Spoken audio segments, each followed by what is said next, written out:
যাইয়েন না শ্রোতা গো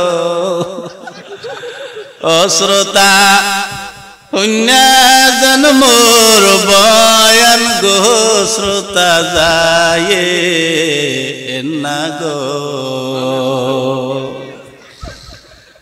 যাইয়েন না বাজান কত দূরে কুয়াকাটা দিয়েছি টের ভাই দিয়েছেন না না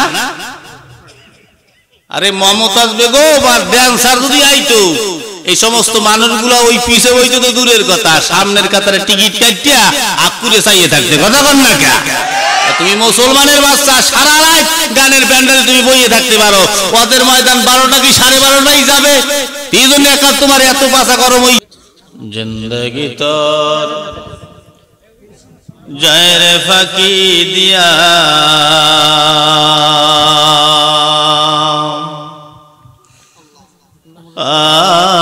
আর সোনার আদম জিন্দেগি তোর যায় ফাঁকি দিয়া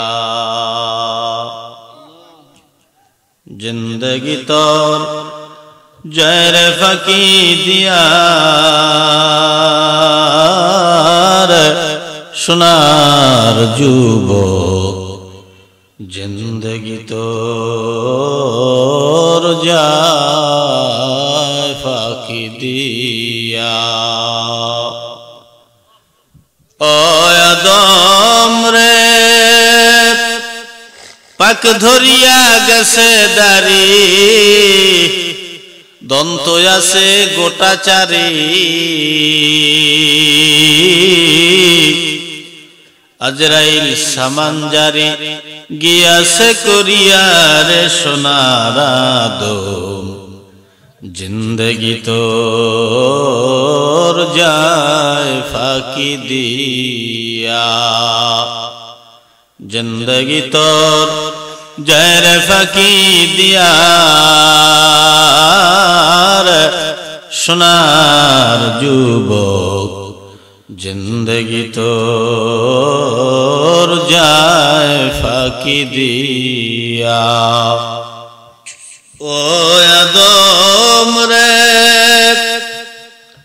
কামিনী রই কোলেতে কাল ঘুমেতে রইলি তুই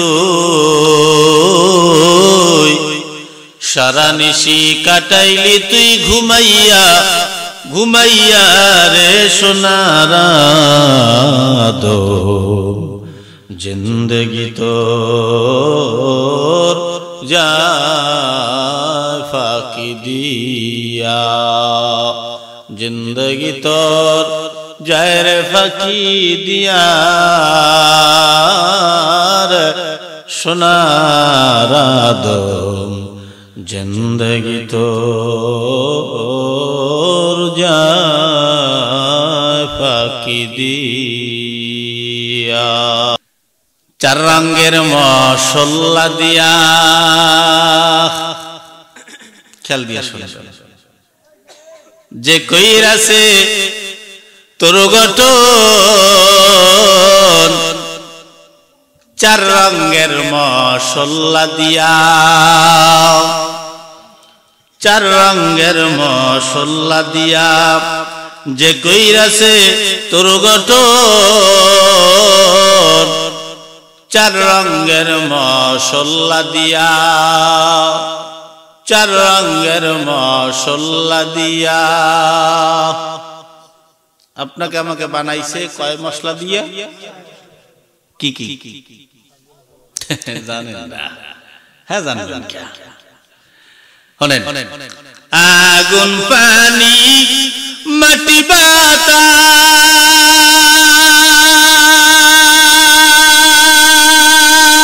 বাতাস একযোগে করিয়া প্রকাশ আগুন পানি মাটি বাতাস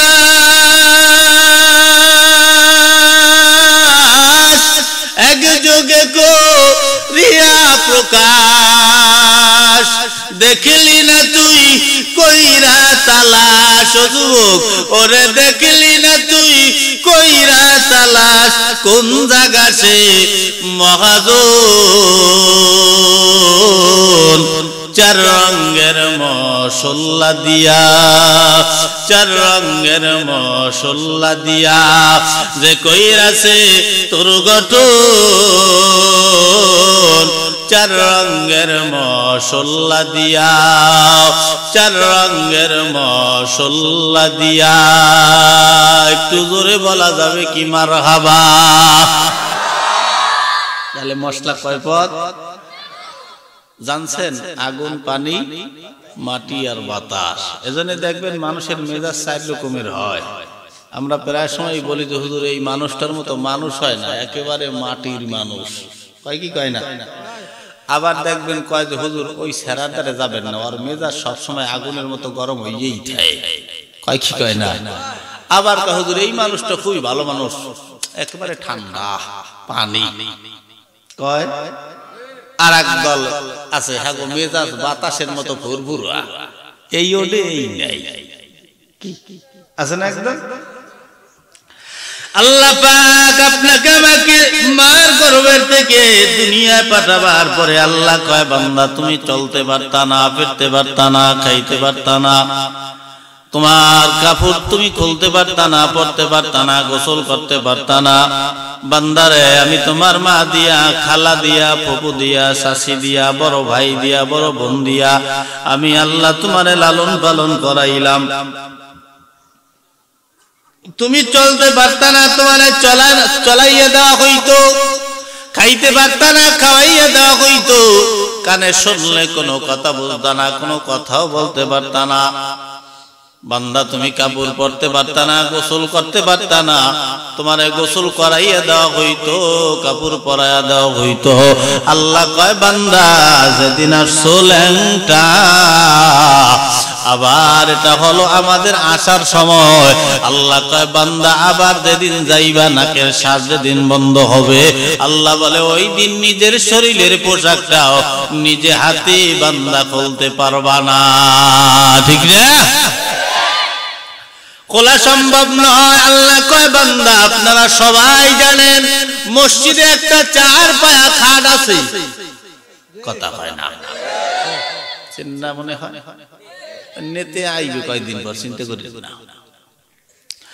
ওই খাটকে এক ধরনের বিমান বলা হয় ওই বিমান আমার বাড়ি যাবে আমাকে আনার জন্য এখানে যারাই আমরা আছি প্রত্যেকের বাড়ি যাবে একবার করে আপনাকে আনার জন্য শুধু আপনাকে যাবে আনতে আপনার আপনজনেরা আপনার সাদা কাপড়ের প্যাকেট বানাই ওই বিমানের উপরে উঠাইয়া দেবে ওই বিমান আপনারে লইয়া যে উড়াল মারবে জীবনে কোনো দিন আর ওই বিমান আপনারে লইয়া ওই বাড়ি ফিরবে না ঠিক না আল্লাহ কয় বান্দা নাকের শ্বাস যদি বন্ধ হয় ও বান্দা তোমারে গরম পানি দিয়া গোসল করাবে আর একজন তোমারে কাপড় পরাইয়া দেবে আর একজন তুমি নিজে পারবা না কাঠের উপরে আপনজনেরা শোয়াইয়া দিয়া চারজনে কান্দে লইয়া বাঁশবাগানের দিকে নিয়ে যাবে এমন একটা জায়গায় যেখানে দিনের বেলা তুমি বান্দা যাইতে বড় ভয় পাইতা ওই জায়গায় নিয়ে যাবে ওই জায়গায় তোমার কবর করা হলো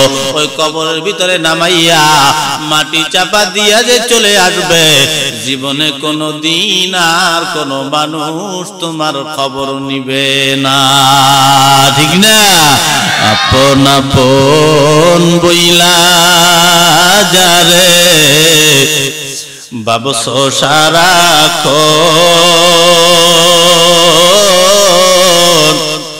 আসলে যে কেউ নয় তারা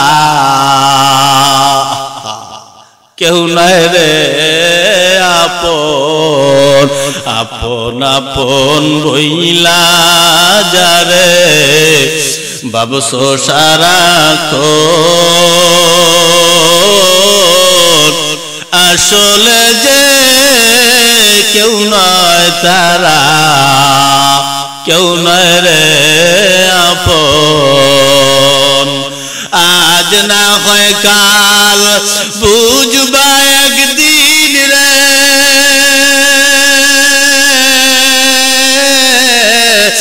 আজ না হয় কাল বুঝবা নিভিলে জীবন বাতি, কার লাগিয়া কান্দো দিবারাতি, মন কার লাগিয়া কান্দো দিবারাতি। জোরে বলা যাবে কি মারহাবা। মার কাছে যাবা, মা বলবে সন্তান নাই, বাবার কাছে যাবা বলবে কোনো ছেলে নাই, ভাইয়ের কাছে যাবা বলবে কোনো বাপই তো নাই, ভাই কোথা থেকে আসবে, বোনের কাছে যাবা বলবে কোনো ভাই নাই, আপন বউয়ের কাছে যাবা যেই বউ বলবে আমার কোনো স্বামী নাই, সন্তানের কাছে যাবা সন্তান বলবে কোনো বাবা নাই। তার মানে আজকে এই মাদ্রাসায় যা দিয়ে গেলেন হাতে আর হাতে, এগুলাই যাবে কিয়ামতের ময়দানে আপনার সাথে, ঠিক না? এজন্য আমি যে আয়াত তেলাওয়াত করছি ভালো হইয়া যাও। লাকাদ কানা লাকুম ফি রাসূলিল্লাহি উসওয়াতুন হাসানা, আল্লাহর নবীর আদর্শ আমাদের জন্য হলো মডেল। तमाम দুনিয়ায় যত আদর্শ আছে সব আদর্শ জীবনে ঢুকাও, তাহলে বান্দা তোমার ব্যক্তিগত জীবনে শান্তি থাকবে। যদি তোমার পারিবারিক জীবনে নবীর আদর্শ ঢুকাও, তোমার পারিবারিক জীবনে কোনো অশান্তি থাকবে না। যদি নবীর আদর্শ নিজের বাড়ির ভিতরে ঢুকাও, তোমার বাড়ির ভিতরে কোনো ঝগড়াঝাটি থাকবে না। যদি নবীর আদর্শ তোমার ওয়ার্ডের ভিতরে ঢুকাও, তাহলে তোমার ওয়ার্ডের ভিতরে কোনো মারামারি থাকবে না। যদি তোমার ওয়ার্ড, তোমার ইউনিয়নের ভিতরে যদি তুমি নবীর আদর্শ লাগাও, তোমার ইউনিয়নের ভিতরে কোনো দলাদলি মারামারি কাটাকাটি থাকবে না, ঠিক কি না? ঠিক নেতা কি ডাক হুজুর को पीछे तो থাকতে চান না, আর হুজুর को ভোটও দিতে চান না। ওয়াজে আইলে সবই ঠিক, ঠিক না? বানাই দিয়ে দেন সুদখোর ঘুষখোর, এইবার অশান্তি হইলে এইবার হুজুর को দাঁড়াই দোয়া চান, আর আগে নামাজি বানাইতেন না নেতা, কি কথা কন না? ভুল করি আমরা, ঘরের ভিতরে মরা বিড়াল ধুইয়া আঙ্গাদার ঘুরে বেড়াই লইবি, তা আগে নেতা ঠিক করে, কষ্ট হইবে, চলবে তো ইনশাআল্লাহ। নবীর আদর্শ যদি ঘরে থাকে শান্তি থাকবে। নবীর আদর্শ যেই ঘরে আছে ওই ঘরে কি নামাজ আছে না নাই? আল্লাহ কয় আমার এক রহমতের ফেরেশতা প্রতিদিন ফজরের নামাজের পরে বান্দা তোমার ঘরের ভিতরে ঢোকে, দুইকে যদি দেখে বান্দা তোমরা ঘুমানো, রহমতের ফেরেশতা থাকবে না চলে যাবে। রহমতের ফেরেশতা যদি চলে যায়, এরপরে ঢোকে ইবলিস, ইবলিস কি রহমত লইয়া ঢুকবে না গজব? গজব লইয়া ঢুকলে আপনার ঘরে শান্তি হবে না অশান্তি? কেমনে অশান্তি হয় একটু শুই না যান। বলে ওই সমস্ত কিছু কিছু ঘর আমাদের আছে যেই ঘরে ঘুমের থেকে উঠে ঝগড়া শুরু হয়, ঘুমাইতে যাওয়ার আগ পর্যন্ত ঝগড়া চলতেই থাকে, এমন কিছু ঘর আমাদের দেশে আছে না নাই? ওরে ঝগড়া রে, কয় হুজুর আপনি জানেন কেমনে? আমরাই তো জানি। শোনেন তাহলে কেমনে ঝগড়া শুরু হয়। আপনি তো ফজরের নামাজ পড়লেন না, ফজরের নামাজ না পড়ি আপনি ঘুমাইয়া রইলেন, উঠলেন বেলা 8টার সময়, 8টার সময় ঘুমের থেকে উঠেই বউরে ডাক দিছে, বউ বউ দৌড়ে আইছে পাকের ঘরে গুন্না আইয়া কয় কুত্তর মতো চেঁচাও কা। কিছু বউ আছে এরকম স্বামীর মানে না, ঠিক না? স্বামীর বেল নেই হার কাছে, কোন বংশের মাইয়া সেন থাবরাই দাঁত দোত ফালাই দেবো, স্বামীর লোকে কেমন ব্যবহার করো? কি ব্যবহার করবে? এর থেকে ভালো ব্যবহার আর জানি না আমি। কয়টা তোর পোলা কই? কয় জানি না। কয় তোর পোলারে সামলাইস? কয় কে কি হইছে? কয় বালিশের তলে বিড়ির প্যাকেট নাই। নেছে কেডা? কয় নেছে তোর পোলা ছাড়া নেবে কেডা? কয় তা তুমি খাওয়া ছাড়তারো না? এই কথা কর না কেন? অনেকক্ষণ ঝগড়া করছে, পরে ওই পোলায় আইছে বিড়ি টিড়ি খাইয়া আইছে, বল মায়াবার ধরছে পোলারে, কিরে তুই তোর বাহের পকেটে বিড়ি নেছিস? কয় হয় নেছিলাম মা। কয় সারা তুই আর ভালো তোর লইয়া তোর জন্ম দিয়ে আমার ভুল হইছে। কি কয় কি কয় না? তোর জন্য তোর বাপের গালি শুনতে হয়, মার খেতে হয়, প্রত্যেকটা দিন ঝগড়া করতে হয়। এরকম করবুকা কিনে খাইতে টাকা দেয় না। আমাদের দেশের পোলাপান আছে না কিছু এরকম বাহির পকেট দিয়ে টাকা চুরি করে, বিড়ি সিগারেট যা পায় সব লই যায়। যেরকম দেও না ওইরকম লই যাও। কি কথা কন না আপনার এলাকায় এরকম সন্তান নাই? সুসন্তান আছেই। তাহলে নবীর আদর্শ লাগাও। এরপরে সন্তানরা কিছুক্ষণ গাল্লানের পরে এরপরে ঢুকছে একটা মাইয়া। মাইয়ার মাথায় অন্না নাই, বুকে কাপড় নাই। মাইয়ার কতক্ষণ গাইলে পাকায় আর গাইলায়, রান্না করে আর গাইলায়। এই মাইয়া তোর বিয়ে হইবে না কোনোদিন, মনে রাখিস। তুই যেরকম চলাফেরা করাতে তোর বিয়ে, এই মাইয়া নেবে কেটা? এরপরে খানা দানা খাওয়ার পরে আসরের পরে যাইয়া আবার স্বামী আর স্ত্রী নতুন করে আবার বাজাইছে। বউ কয় স্বামী রে, স্বামী কয় বউ রে, স্বামী কয় বউ রে তোর লইগে মাইয়া বলে একটা ভালো হইলে না। আবার বউ উল্টে কয় তোমার লইগে ভালো হয় নাই। কি আমরা কই কি কই না কথা কয় না। ও এই ঝগড়া মনে আপনারা করেন না, আকরা থাকেন না, প্রত্যেকের ঘরে ঝগড়া হয়। একটু পোলাপানে একটু নষ্টমি করলেই বউর ঘরের উপরে দোষটা আমরা ফালাই পাই। এদিক দিয়ে আবার বউকে ও যেকালে পোলায় খারাপই করে হেকালে দোষ আমার, আর যেকালে ভালো করে হেকালে পোলা তোমার, ঠিক না? তাহলে মুসলমান, ইবলিস আমাদের শত্রু না বন্ধু? কেমন শত্রু শুই না নাও। আল্লাহ তাআলা বনি আদমকে সৃষ্টি করার পরে আল্লাহ পাক সবাইরে বললেন উসজুদ, তোমরা সবাই সিজদা দাও। সবাই সিজদায় লুটায় বলল ইল্লা ইবলিস। খালি ইবলিস সিজদা দিল না। আল্লাহ পাক ডাক দিয়া বললেন কি ইবলিস তুই সিজদা কেন দিলি না? ইবলিস আওয়াজ দিয়া কয় আল্লাহ আমি হইলাম আগুন আর ও হলো মাটি, এতটুকুন পার্থক্য। এই যাই কই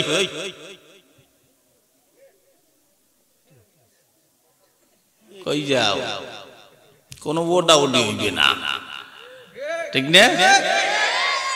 ঠিক কইতে আছেন। যদি কারো ডায়াবেটিস হইয়ে থাকে, যদি জায়গায় মারিয়ে দেয় হ্যাঁ কি করবেন?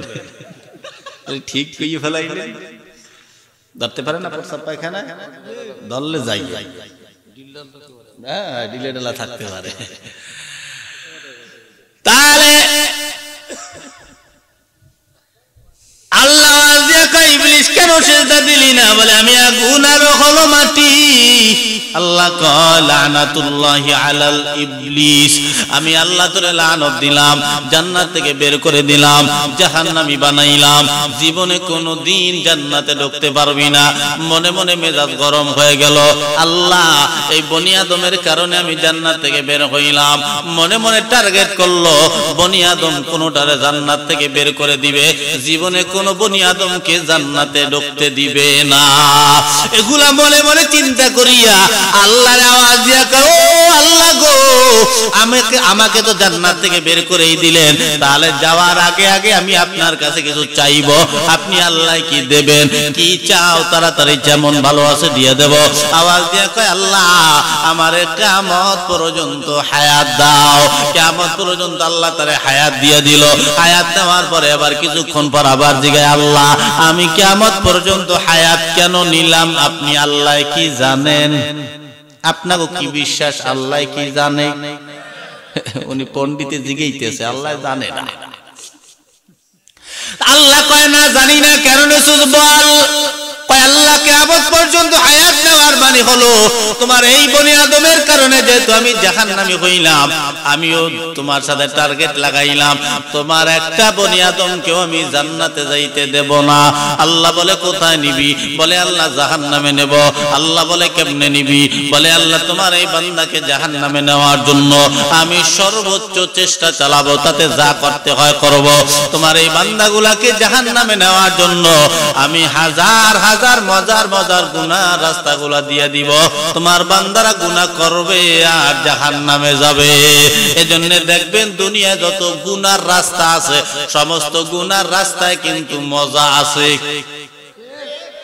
মজা না? সুদ খাইতে মজা, ঘুষ খাইতে মজা,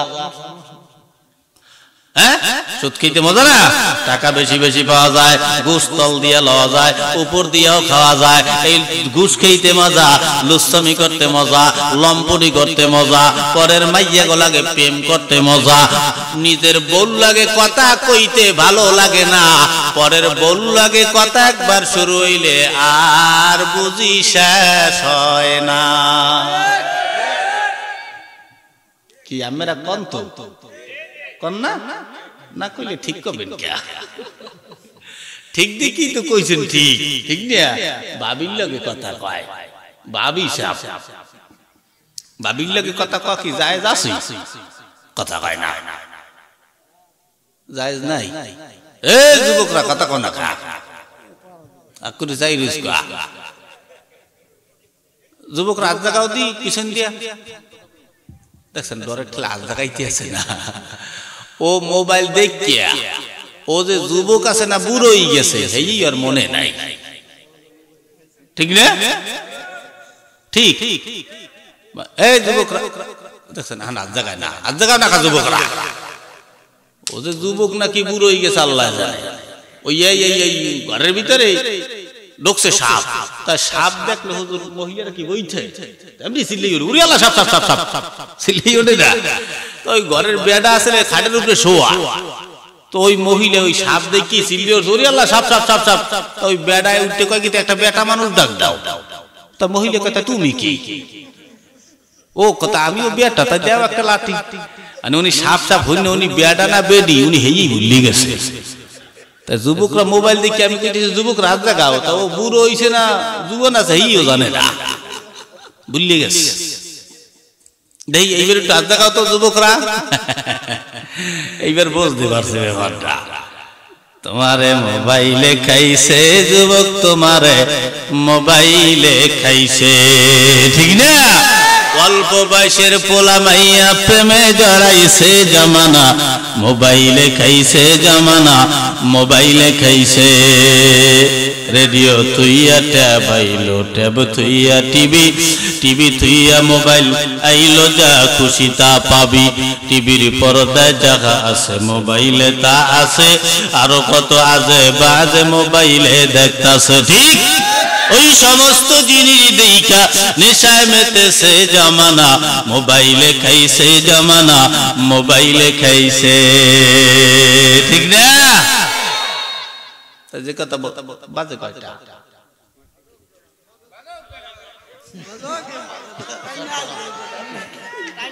হুজুরে মুরব্বি মানে ঘুমে ধরছে, আরে কষ্ট দিয়ে আমি ওয়াজ করবো, ধ্বংসই যাবে একেবারে। কতক্ষণ চলবে একটু শুনি। এটা কি কলের মেশিন পাইছেন? হুজুর তেল ঢালিয়ে ছাড়িয়ে দিলাম, ভটভট ভটভট চলতেই থাকে।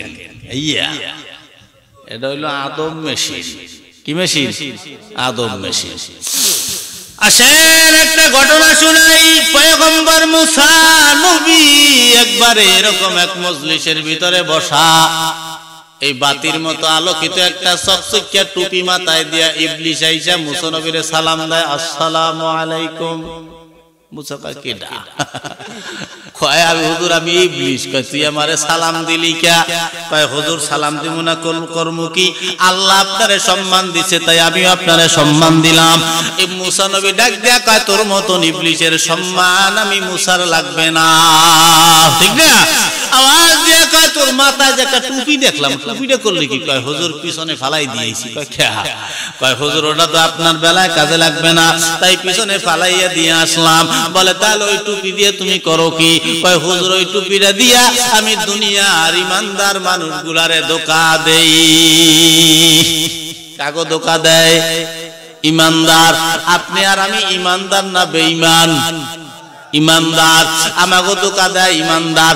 আমাগো দেশে কিছু ইমানদার আছে আল্লাহু আকবার কইয়া নামাজে হাত বান্ধিয়া মসজিদের দরজার দিকে চাইছে, কয়জন ঢুকতে আছে গুনতে আছে, 1 2 কেডা কেডা ঢুকতে আছে।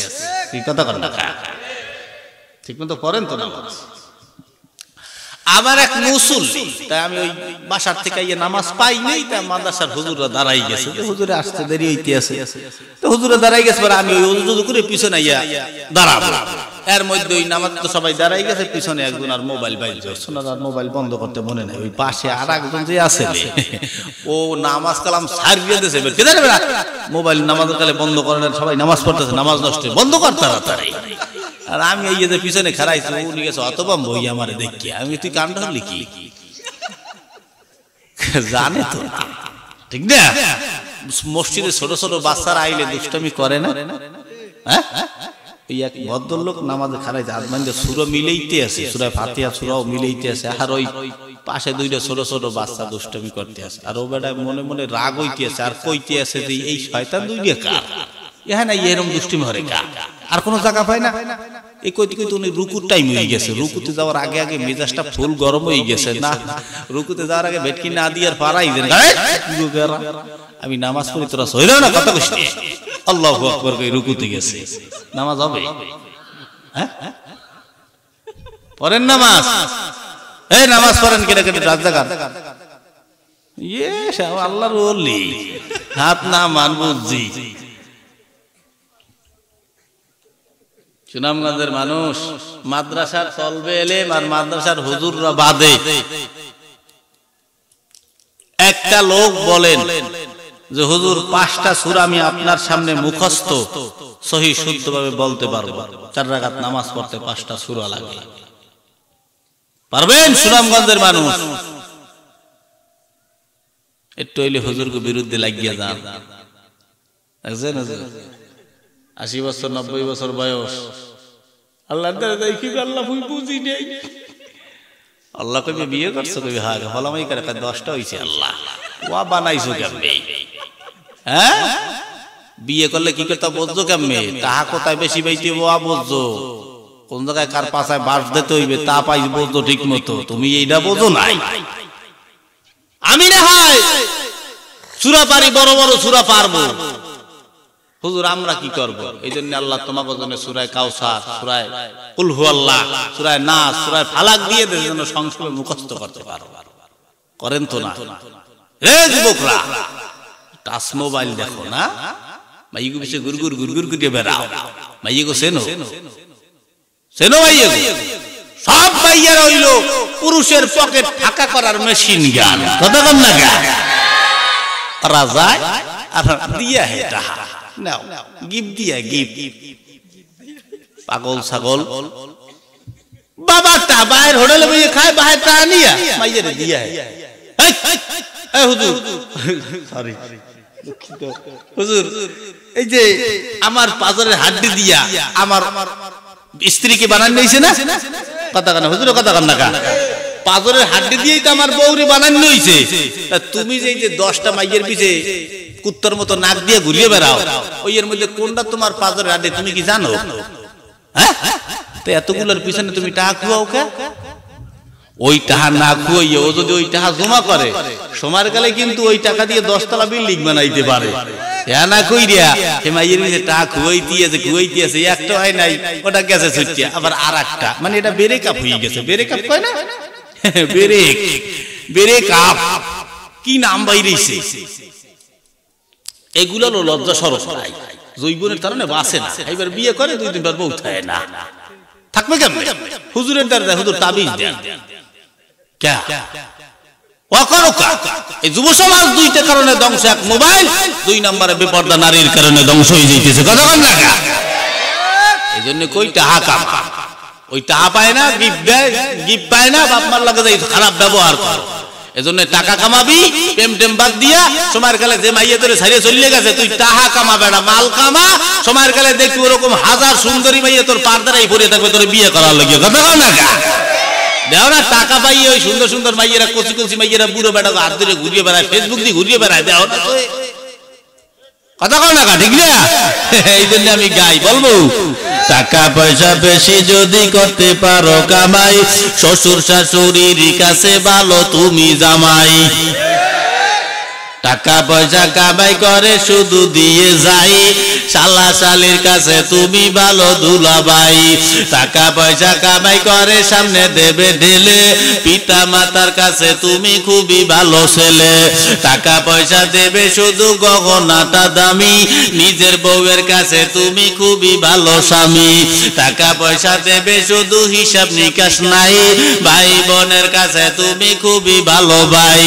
টাকা পয়সা দেবে শুধু নেই তো কোনো চাপ, ছেলে মেয়ের কাছে তুমি খুবই ভালো বাপ। বুঝেন আমার কথা? টাকা পয়সা কামাই করে দিবে নতুন জামা, ভাগ্না ভাগ্নির কাছে তুমি খুবই ভালো মামা। টাকা পয়সা কামাই করে দিয়ে যাবে শুধু, ভাইপো আর ভাইজির কাছে তুমি ভালো দুধু। টাকা পয়সা দেবে শুধু হিসাব নাই এক বিন্দু, চলার সাথীদের কাছে তুমি ভালো বন্ধু। টাকা পয়সা কামাই করে দিবে ডজন ডজন, আত্মীয়দের কাছে তুমি খুবই ভালো স্বজন। কথা কয় না, কথা কয় না রে যুবকরা। তাই টাকা ধরো, টাকা ধরো, টাকা কামাই করো, টাকার মূল্য বুঝেছি ভাই যখন হইছি বড়। টাকা পয়সা দিতে পারলে সবার কাছে ভালো, না পারিলে সুন্দর মুখটা দেখবে তুমি কালো। আমার কথা ঠিক কিনা ভাই তোমরা সবাই বলো? টাকা তুমি জ্বালাইয়া গেলা, সংসারে আগুন নিবাইয়া গেলা না, ঠিক না? ঠিক কয় পারছেন? এখন যুবকরা কও প্রেম করবা না টাকা কামাবা? কোনটা? এই টাকা কামাইলে মনে করো যে সুন্দরী গেছে ওরকম দ্বিগুণ সুন্দরী হাজারটা পাবে, টাকা থাকবে না, ঘরের বউদেরও মোড়েও দাম পাবি না, ঠিক না? টাকা কামাও, মন ভালো থাকবে, নামাজ কালাম পড়ো, ভালো লাগবে। ওই প্রেম করে জীবন টসটস করছো না। ইবলিশ করা এগুলো। ইবলিশ বলে আল্লাহ দুনিয়ায় যত মানুষকে জাহান্নামী বানাবার জন্য, ধ্বংস করার জন্য যত হাতিয়ার ব্যবহার করেছি, সব থেকে জাহান্নামী বানাবার জন্য সব থেকে বড় হাতিয়ারের নাম হলো নারী জাত। এটা বুঝতে হইবে, মাথায় রাখতে হইবে। তাই ইবলিশ মুসা নবীর কাছ থেকে যাওয়ার আগে আগে আওয়াজ দিয়া কও, পয়গম্বর মুসা আমি যাওয়ার আগে তোমার তিনটা উপদেশ দিয়ে যাব, তুমি জানলে তোমার লাভ হবে, লস তোমার হবে না। মুসা বলে যদি লস না হয়, যদি লাভ হয় তাহলে বললেও কোনো অসুবিধা নাই। কি এমন উপদেশ বলো? ইবলিশ যেহেতু উপদেশের কথাগুলো বলতেছে, হেলায় হেলায় কাটাইয়া দিও না, গুরুত্বপূর্ণ বিষয়। এ মুসলমান, ইবলিশ ডাক দিয়া কয়, পয়গম্বর মুসা তিনটা উপদেশের ভিতরে প্রথম নাম্বার উপদেশ হলো জীবনে কোনদিন রাগ করবা না। কি করবা না? কি বুঝলেন তো? রাগ, রাগ আপনার রাগ আছে না? রাগ আমারও আছে, রাগ আমারও আছে। তা ইবলিশ যেহেতু বলছে, তার মানে এটা কি গুরুত্বপূর্ণ বিষয়। আল্লাহ কয় বান্দা রেগে গেলা তো হেরে গেলা, নবী বলে উম্মত রেগে গেলা তো হেরে গেলা। ইবলিশ এসে বলে আল্লাহর বান্দারা রাইগা যাবা তো হাইরা যাবা। এজন্য রাগ করা যাবে না। বাবা মার সঙ্গে রাগ করিয়া কথা কও। আমাদের দেশের অনেক যুবকেরা আছে বাপ মার সঙ্গে রাগ করিয়া কথা বলতে বলতে বলতে বলতে বাবারে দইরা মারে, মায়েরে দইরা মারে, আসে না নাই? কার গায়ে হাত দাও জানি না। তাহলে এক লোক মারা যাওয়ার পরে আল্লাহ আজকে কাও ফেরেশতারা এই বান্দার আমলনামায় কি আছে একটু বলো, কি দিয়ে জান্নাত দেওয়া যায়? আল্লাহ ফেরেশতারা বলে আল্লাহ বেশি নামাজ নাই, বেশি রোজা নাই, বেশি হজ নাই, বেশি যাকাত নাই, বেশি দান সদকা নাই, বেশি ভালো কাম নাই, তাহলে কি দিয়ে জান্নাত দিব? ফেরেশতারা বলে আল্লাহ একটা জিনিস বেশি দেখা যায়, আর আমলনামায় কোনো রাগ নাই। কি দেখা যায়? বলে আল্লাহ ওরে যদি কেউ থাপ্পড় মারতো সঙ্গে সঙ্গে মাফ করে দিত, ওরে যদি কেউ গালি দিত সঙ্গে সঙ্গে মাফ করে দিত, পরে যদি রাগ করতো কেউ সঙ্গে সঙ্গে মাফ করে দিত, কেউ যদি মারতো মাফ করিয়া দিত, ও যদি কারো কাছে কিছু পাইতো না দিতে পারলে সঙ্গে সঙ্গে মাফ করে দিত। আল্লাহ মাফের হার বেশি দেখা যায়, রাগের হার দেখা যায় না। আল্লাহ কয় লা ইয়ারহামুল্লাহু মান লা ইয়ারহামুন নাস, আমার বান্দাদের প্রতি যে দয়া করে রহম করে আমি আল্লাহ সেই বান্দার উপরে রহম করি, দয়া করি। আল্লাহ কয় আমার বান্দা যেহেতু এত দয়া করিয়া সবাইরে মাফ করিয়া দিছে, এত অন্যায় করার পরেও আমি আল্লাহ এত দয়াশীল, আমি আল্লাহ দয়া করিয়া আমার এই বান্দার সব গুনাহ মাফ করিয়া জান্নাতি বানাইয়া দিলাম। এজন্য রাগ করা ভালো নয়, রাগ বড় খারাপ জিনিস, রাগ করা যাবে না। বাপ মার সঙ্গে রাগ করা যাবে না, ভাইয়ের সঙ্গে রাগ করা যাবে না, বোনের সঙ্গে রাগ করে কথা বলা যাবে না, ওস্তাদের সঙ্গে রাগ করে কথা বলা যাবে না, এলাকার বয় মুরব্বির সঙ্গে রাগ করিয়ে কথা বলা যাবে না, এলাকার বড় ভাই যারা তাদের সঙ্গে রাগ করে কথা বলা যাবে না, এলাকার নেতা কুরা যারা তাদের সঙ্গে রাগ করে কথা বলা যাবে না। সুন্দর সাবলীল ভাষায় কথা বলতে হবে। ওরে ভালোবাসে কথা বললে মানুষের মন জয় করা যায়, মাইরা মাইরা জয় করা যায় না। তাই যুবক ভাই, বাপ মার সঙ্গে খারাপ ব্যবহার কোনোদিন করিও না। এই জন্য রাগ বড় মারাত্মক একটা খারাপ জিনিস, বউয়ের সঙ্গে তো রাগ করাই যাবে না। আমাদের দেশে অনেক যুবকরা আছে বউয়ের সঙ্গে যখন রাগ করে ইবলিস ডাক দিয়া কয় মুসা, একজন মানুষ যখন রাগান্বিত হয়, ছোট বাচ্চা যেমন ফুটবল নিয়ে খেলাধুলা করে, একটা মানুষ যখন রাগান্বিত হয় আমিও সেই মানুষটাকে নিয়ে তেমন খেলাধুলা করি। বউয়ের সঙ্গে বিশেষ করিয়া বউয়ের সঙ্গে আমরা রাগ করব না। বউয়ের সঙ্গে রাগ করলে শয়তান বেশি করিয়া আক্রমণ করিয়া ধরে, আক্রমণ করিয়া ধরার ফলে ওই বউয়ের সঙ্গে রাগ করিয়া ঝগড়া করতে করতে করতে করতে ওই যুবক এক পর্যায়ে বউরে 3 তালাক দিয়া ফালায়, তোরে তালাক দিয়ে দাও, তুই 3 তালাক, তুই 8 তালাক 22 তালাক, তো 14 গোষ্ঠী হুদ্দা তালাক দিয়ে দিলাম, যা যা। কি কয় কি কয় না? এতে কি বউ আছে? এই যে 3 তালাক দিয়ে দিল, তালাক হইছে কি হয় নাই? কথা কয় না হইছে? আমাদের দেশে আবার এক দল আছে, নাম হলো তাদের আহলে হাদিস। কি নাম? আহলে হা। আপনার এলাকায় আছে? হ্যাঁ আছে, হইতে আছে। এগুলো টাকায় চলে, বুঝলেন? আপনারা কি টাকায় আইছে? ওগুলো সব টাকায় চলে। এই জন্য একজন দুইজন কথা কয়, দেখেন না?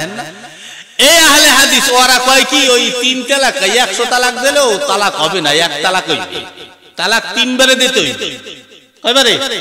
3 বারে দিতে হইবে তালাক। ইদ্দত পালন করবে, এইভাবে তালাক দিতে হবে। যদি এই 1 তালাকের মধ্যে যদি তোমার বউ ভালো হয়ে যায় তার তালাকের দরকার নাই, আবার যদি ভালো হয় নাই আবার তালাক দেবা। এভাবে 1 তালাক, এরপর 2 তালাক, এরপর 3 তালাক হইবে, এর আগে তালাক হইবে না। আর আমাদের মাসালা হলো তালাক দেছো তো কনফার্ম, ঠিক না?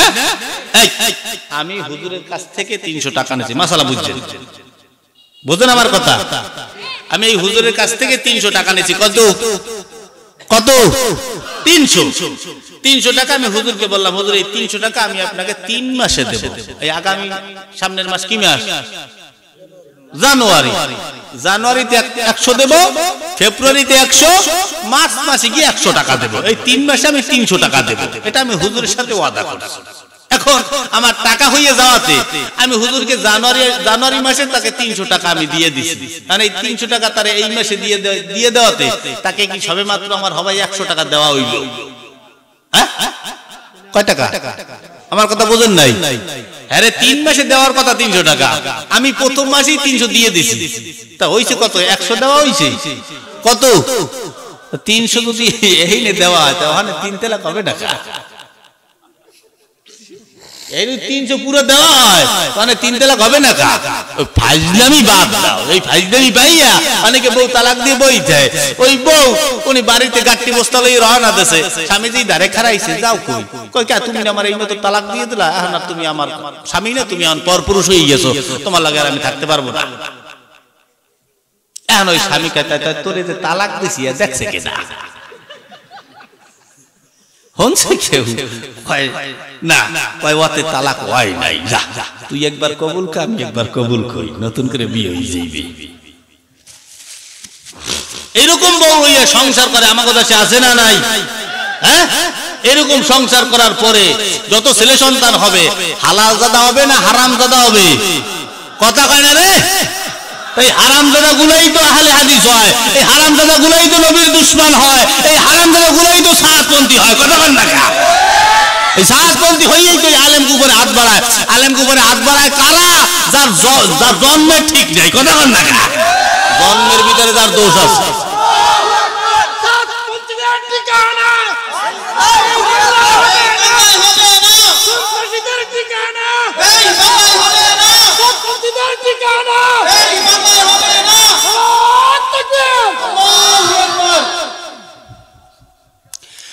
হুজুর গো পিড়েই মারিয়ে ফেলা। তুই এসে দিনের দাওয়াত দিতে, এই কমন সেন্স বলতে একটা কথা আছে না? তুই কি আমি বুঝলাম না। ও করে আওয়ামী লীগ, বিএমপি মারিয়ে ফেলা, হুজুর মারিয়ে ফেলায়। কারে মারো, কারে মারো? কমন সেন্স নাই। ইসকন চৌধুরী, এই ইসকন নাকি? ইসকন, ইসকন না ফিসকন? ইসকন আমাদের জাতি ভাই বাংলাদেশ বই যে আমাকে মুসলমান মারিয়ে ফেলায়, আর আমরা কথা কইতে পারি না। আমরা কথা কই, আওয়ামী লীগ লোক আবার অন্যান্য দলের লোক আর আই আবার বাধা দেয়। কে তুই কোন কসুর নেতা হইছো যে মাথার ভিতরে একটু বুদ্ধি নাই? তোমার বাইরে বাইরে বাড়াইতেছে বাংলাদেশে ওই অন্য ধর্মের মানুষ, আর এখানে আমি প্রতিবাদ করতে পারবো না, কথা বলতে পারবো না। তোমার মতন ভাই আমার দরকার নাই। কথা বল না কা? তোর মতন ভাই দিয়ে করবো কি? হে ভারতের ভয় পায় কারে? আপনারা কি ভারতের ভয় পান? হ্যাঁ, কে আহেনি ঢুকি আপনাকে মারবে? ওর বাহের সাহস আছে বাংলাদেশের দিকে চোখ রাঙাই টাকাইবে। তামাম দুনিয়ায় সারা পৃথিবীতে হিন্দু রাষ্ট্র কয়টা? কথা হইতে না, একটা কয়টা? আর একটা থাকতে পারে। তাই একটা হিন্দু রাষ্ট্র আর সারা পৃথিবীতে মুসলমান দেশ হইলো কয়টা? 57টা না জানি 60টা হইলো মুসলমান দেশ। ওই ভারত থেকে বাংলাদেশের মুসলমানের দিকে তাকাইবে চোখ রাঙাইয়া, আর তামাম দুনিয়ার এই 57টা মুসলিম রাষ্ট্র তারা কি বই বই আঙ্গুল চুইবে? হ্যাঁ, মুসলমানের জন্য মায়া নাই? আমাকে বাংলাদেশের দিকে চোখ রাঙাই তাকাইলে সারা পৃথিবীর মুসলমানেরা ওরকম মোদির চোখ খুঁজতে উড়াই দেবে। কথা কন না কা? বাংলাদেশ লইয়ে যাবা তুমি, এত সোজা। আবার পাইছো আর বাংলাদেশ লই যাবা নে আয়। এখন ওদিকে যশোর সাতক্ষীরা বলে লইয়ে যায়, এখন আও না কা? আওরা কা? বাংলাদেশের মানুষ চেনো না। বাংলাদেশের মানুষ যেমন কি যেন নাম, কি কি চেহারা, ওরে আল্লাহ, দরজাল কোথাকার, যেগুলো আকাম কম করবে, অন্যায় করবে, খোদার কসম ওগুলার চেহারায় আল্লাহর নুরানি বরকত থাকে না, কোনো বরকত থাকে না। আমি দেখছি তারা গুনাহ কইরা বেড়ায়, টাকার পিছনে দৌড়ায়। এগুলা টাকার কাছে দুনিয়ার সব দুর্বল, সব মানুষ দুর্বল। কয়দিন পেইবা টাকা? এখন তোর কোন বাহে টাকা দেবে? জেলখানা নিয়ে যদি গরম ডিম দেয়, হ্যাঁ কেউ দেখতে? এই যে হুজুর দেয়, এই যে হুজুর কো দোষ আছে, নবীরে গালি দেয়। একজন নবীরে, নবীর যদি গালি দেয় নবীর দুশমন, তার বিচার কি? মান সাব্বা নাবিয়ান ফাকতুলু, তার বিচার কি? তারে ডাইরেক্ট কতল করো। কি হুজুর, হ্যাঁ কতল করছেন কোনদিন? খালি কোন স্টেজে নামবে আপনাকে বড় হুজুর, হাজার হাজার জনতা আপনারা নামবে কোন কি নবী তুমি জীবন দেবা কেডা কেডা নাম তাড়াতাড়ি কি এই বক্তব্য দেয়। ঢাকার শহরে হাজার হাজার তাওহীদি জনতা হয়, এরা নামবে বক্তব্য দেয় নবীর জন্য কারা কারা জীবন দেবো, মাঠে নামো, কোমরে গামছা বাঁধে নামছে, পুলিশে গুলি করে কয়েকটারে মারছে, আর বাকিগুলো রক্তাক্তই বাড়িতে ফিরে গেছে। এই জীবন দেওয়া গালি দিয়েছে মাত্র একজন। আরে নবীর দুশমনে একটা আমার নবীরে গালি দিল কা? ওরে মাইরে তারপরে বাড়িতে ফিরতে হবে। কথা বল না কা? এইবার থেকে আর নবীর দুশমনের জন্য জান দেওয়ার জন্য ময়দানে কেউ নামতে পারবো না। এবার থেকে ময়দানে নামতে হবে নবীর পক্ষ হইয়া। যেই নবীর দুশমন নবীরে গালি দিয়েছে, ওই নবীর দুশমনের জান নেওয়ার জন্য কারা মাঠে ময়দানে নামতে রাজি আছো? নারায়ে তাকবীর।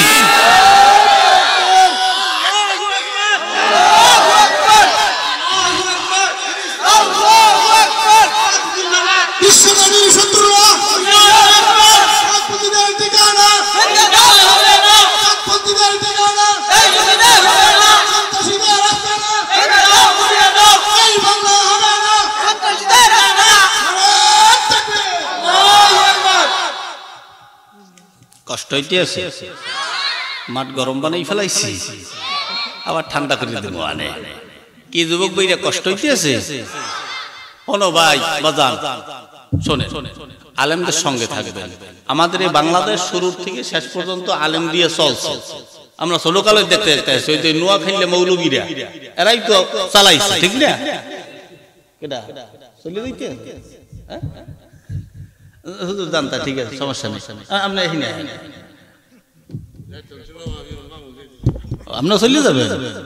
আরে বাজে কয়টা টাইম ওই বই থাকি, কিন্তু আমিও চলে যাই।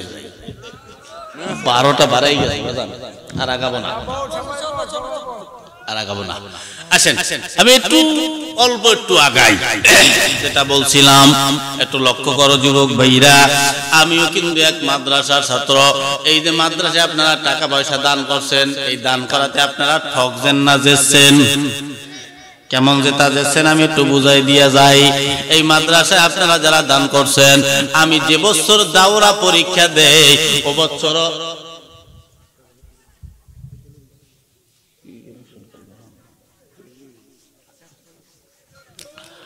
কি ও ডেকা যাইয়েন না যাইয়েন না শ্রোতা গো, ও শ্রোতা হুন্না জন্মোর বয়ান গো, শ্রোতা যাইয়েন না গো। যাইবেন যাইয়েন না বাজান, কত দূর এই কুয়ো গাড়াই দিয়েছি, টের ভাই দিয়েছেন না? না আরে মমতাজ বেগম আর ড্যান্সার যদি আইতো, এই সমস্ত মানুষগুলো ওই পিছে বইতো তো দূরের কথা, সামনের কাতারে টিকিট কাটিয়া আকুরে চাইয়ে থাকতে। কথা বল না কে? তুমি মুসলমানের বাচ্চা, সারা রাত গানের প্যান্ডেলে তুমি বইয়ে থাকতে পারো, ওদের ময়দান 12টা কি 12:30টাই যাবে। এই জন্য একা তোমার এত পাশা গরম হয়ে যায়, বুঝলাম না কিছু কিছু কওয়া লাগে না যেন। তাই যেটা বলি, দান তো এমনি করেন, আমরা চাইয়ে চাইয়ে নিয়ে আপনি তো জান্নাতি বানাই কিপটের ঠেলায় দাড়িও কাটে না। একবার মরে গেছে পরে দেখা যায় ওর আমল নামা কোনো নামাজ কালাম রোজা কোনো ভালো কাম নাই, আল্লাহ কাছে ওরে জান্নাতে মুখি দিয়ে এমন চাইয়ে দেখে এই ও কি মাদ্রাসায় দান করছে, কি মাদ্রাসায় দান করবো কে, মাদ্রাসায় দান করবো কা, মসজিদে কয় না মসজিদ দিন কা, কই এত দিন মুখা গরিব গোদেছে, কয় না গরিব গো দেয় নাই, কোন জায়গায় কোনো দান সদকা করলো না। তারপরে জান্নাতে মুখি দিয়ে ভালো কামও নাই। তার শেষকালে কথা আরে জাহান্নামে পাক্কা মারি ফালা, ফেরেশতারা আল্লাহ জাহান্নামে ফালামু, আর গালের দিকে চাই দেখছ, আর গালে তো দাড়ি রয়ে গেছে নবীর সুন্নাত। আল্লাহ কয় এদিকে আয়, তুই এত কাম তুই কোনো কাজ করলি না, তুই দাড়ি রাখছ কা? কয় আল্লাহ ওই সেলুনে গেলে তো কাটতে টাকা লাগবে, এই জ্বালায় আর দাড়ি কাটি দুই টাকা দেওয়া লাগবে। এখন ফেরেশতারা আল্লাহর ফেরেশতা পরামর্শ করেন কি করা যায়, আল্লাহ নবীর সুন্নাতটা কি জাহান্নামের আগুনে জ্বলতে পারে? সুন্নাতের উসিলা যে তুই কিপটেমি করে দাড়ি রাখি দিয়েছে, এই উসিলা আমি আল্লাহ তাআলা মাফ করে দিলাম। তাই যে দান চাইয়ে চাইয়ে নেই, বেজার হইয়া না চাইলে মোটেও দেবেন না। ইবলিস মুসা নবীরে বলছে 3টা উপদেশের কথা। কয়টা? প্রথম নাম্বার উপদেশ কি বলছি? রাগ করা যাবে না। 2 নাম্বার মুসা নবী জীবনে কিপটামি করবা না, কিপটামি করা যাবে না। তার মানে এটাও গুরুত্বপূর্ণ বিষয়। বলে কেন? বলে কিপটামি করা আমি ইবলিসের শান, দান করা আল্লাহর শান। এজন্য যে কিপটামি করে মনে করবেন ওর মনের ভিতরে ওই শয়তান ঢুকিয়া, কিন্তু শয়তান একবার মনের মধ্যে ধোঁকা দেয় কেমনে দেয়? ওই যে তুমি মনে মনে যা কইতেছো, ও গত বছর দিছি আর আগের বছর দিছি, এই বছর আর দেওয়া লাগবে না, এইটাই শয়তান। এইটাই কি শয়তান। এই মুসলমান, যে বছর দাওরা পড়ি ও বছর 6টা ঈদগার ময়দান থেকে আমার জন্য কালেকশন করি আমার এলাকার মানুষেরা টাকা উঠায়। একদিন আমি মাদ্রাসায় যাই, আমি বালতিতে করিয়া ভাত নিতাম, আমার বালতিতে ওই দিন ভাত ছিল না। এক স্কুলের মাস্টার ডাক দিয়া বলে, ছাত্র দিকে আসো। আমি বললাম কি? বলে ভাত আনছো কি দিয়া? আমি বললাম অনেক মজার মজার তরকারি, আপনার দেখা লাগবে না, আসলে তো কিছুই নাই, এখন ওনার দেখাই লাগবে। এলাকার লোকজন দিয়ে যারা 4-5 জন ছিল, আমার জোর কইরা দইরা বাড়ি খুইলা দেখে ওই বাড়ির ভিতরে কোনো ভাত নাই। চোখের বাড়ি চাইরা কানছি আর আল্লাহরে বলছি, আল্লাহ কেন কেন যে গরিবের ঘরে তুমি আমারে পাঠাইলা? এই কথা বলছি। এইসব কথা যেহেতু বলা ঠিক না, কিন্তু ওই সময় ছাত্র মানুষ, ছোট মানুষ, বুঝতাম না, তারপরেও বলতাম। উনি মায়া কইরা বাড়িতে নিয়া আমারে বালতি বইরা ভাত, গোস, মাছ, তরকারি দিয়ে দিয়েছে, বুট মুড়িও দিয়ে দিয়েছে, অনেকগুলা খাবার দিছিল। এখনো এলাকায় গেলে আমার সঙ্গে তার দেখা হয়। বলেন তো, আমি জিগাইলাম, স্যার আপনার কিছু লাগবে কিনা বলেন, আমি দিয়া দিব। একটা কথাই বলছে, বাজান ওই দিনের কথাটা যদি মনে থাকে রে বাজান, জান্নাতে যাওয়ার সময় আমারে থুইয়া যাইও না। এ মুসলমান, তাহলে মাদ্রাসায় যারা যারা দিবা, মাদ্রাসার তলবে ইলম যারা যারা দিবা, জান্নাতে যাওয়ার সময় বাবা তোমারে থুইয়া কেউ যাবে না। আমারেও যদি আল্লাহ জান্নাত দেয়, আমার জন্য তারা টাকা পয়সা দান করছে। আমি যেই বোর্ডিংয়ে খাইয়া মাদ্রাসায় পড়ালেখা করেছি, ওই বোর্ডিংয়ে যারা যারা দিছে, আপনাদের এই মাদ্রাসায় বোর্ডিং আছে, লজিং সিস্টেম, তাহলে লজিং দ্বারাও খাওয়ার, আমিও লজিং খাইছি। আমার লজিং মাস্টারের সঙ্গে এখনো দেখা হয়, এখনো তার ইজ্জত সম্মান করিয়া বেড়ায়।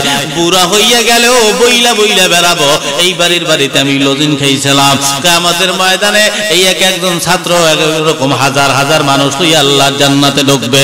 তবে বাজার মাদ্রাসার তলবে লঙ্গুর দিলে কমে না, শুইনা লাও না বইলাও পারি না। এক আল্লাহর বান্দা মদ খাইতো, গাঁজা খাইতো, মদ ছাড়া তার ঘুম হইতো না, মদ ছাড়া তার আসর জমতো না, মদ না হইলে প্রতি রাত্রে তার অবস্থা খারাপ হয়ে যেত।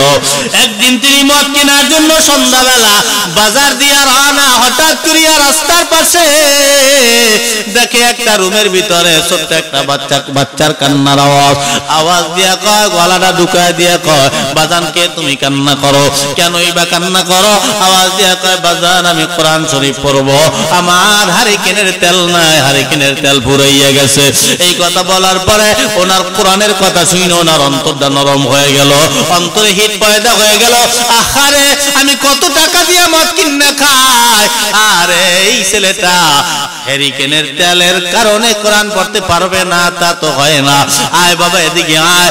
বাজারে নিয়ে দোকান থেকে হ্যারিকেনের কেরোসিন তেল কিনা দিলেন, আর বইলা দিলেন, কোরআন শরীফ পড়তে যতদিন পর্যন্ত তোমার এই কেরোসিনের তেল দরকার হবে, চিন্তা করবা না, আমি অদম তোমার কেরোসিনের তেল আজীবন কিনিয়া দিব। সুবহানাল্লাহ। আল্লাহর খেলা শুরু, বান্দার খেলা এখানেই শেষ। আল্লাহ কয়, আজরাইল তাড়াতাড়ি যাও, ওই বান্দার জানটা কবজ কইরা নিয়ে আসো। বান্দার জান কবজ করা হলো। এদিক দিয়া পরদিন সকালবেলা জানাজার নামাজ হবে। এলাকার কোন মানুষ এই বান্দার জানাজার নামাজ পড়ে না, কারণ সবাই জানে ইনি একটা মদখোর, গাঁজাখোর, এই জন্য ওনার জানাজার নামাজ কেউ পড়তেছে না। এবার কি করা যায়? সবাই মিলে তারা লাশটারে জঙ্গলের ভিতরে ফালাইয়া দিয়ে আসছে। রাত্রিবেলা ওই এলাকার বড় হুজুর, যিনি তারে আল্লাহ পাক স্বপ্ন যুগে দেখায়, এরে বান্দা ওই জঙ্গলের ভিতরে আমার এক বন্ধুর লাশ পইরা রইছে, লাশটারে আইনা গোসল দিয়া ভালো একটা জায়গায় দাফন দিয়া দাও। এই কথা বলার পর আল্লাহর বান্দা এলাকার লোকজন লইয়া জঙ্গলে গেলেন আল্লাহর বন্ধুরে আনার জন্য। গিয়া দেখে যেই মদখোরের লাশ জঙ্গলে ফালাইয়া দিয়া গেছে, ওই মদখোরকেই আল্লাহ তাআলা বন্ধু বলে সম্বোধন করছে। হুজুর আশ্চর্য হয়ে গেল, আমরা জানি মদখোর, আল্লাহ কয় তার বন্ধু। নিয়ে আসলেন এলাকায়, এলাকার সবাইরে দইরা দইরা জিজ্ঞাসা করা হয় যে আপনারা কি কেউ জানেন এই লোকটা জীবনে এমন কোন ভালো কাজ করছে কিনা যে ভালো কাজের কারণে আল্লাহ তাআলা তারে বন্ধু বলে সম্বোধন করছে?